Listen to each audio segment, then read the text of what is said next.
हर हर महादेव। आज 24 एप्रिल 2025 আজকে যে সময়টি আমাদের সারাদিনের মধ্যে সবচেয়ে খারাপ বলে গণ্য করা হয়, অর্থাৎ রাহুকাল। যে সময় আপনি শেয়ার মার্কেটে কোনো লগ্নি করলে লস হওয়ার সম্ভাবনা বেশি থাকবে, সেজন্য এই সময়টায় শেয়ার মার্কেটে বা কোনো জায়গায় লগ্নি করবেন না। কোনো ভালো ডিল করতে যাবেন, এই সময়টা একটু অ্যাভয়েড করবেন। ঘর বাড়ি গাড়ি বা কোনো কিছু কেনাকাটা এই সময়টা না করলেই ভালো হয়। শুভ ব্যবসার কোনো একটা ডিল করতে যাচ্ছেন, ব্যবসার কোনো কাজ, কোনো শুভযাত্রা, এই সময়টা একটু অ্যাভয়েড করার চেষ্টা করবেন। এই সময়টাকে আমরা রাহুকাল হিসাবে প্রত্যেক দিন আপনাদের সামনে নিয়ে আসি।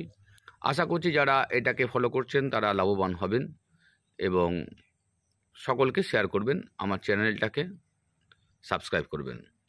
তো আজকের যে রাহুকালটা বেরিয়েছে আমাদের, সেটা হচ্ছে দুপুরবেলা 1:57 থেকে 3:35 বিকাল পর্যন্ত।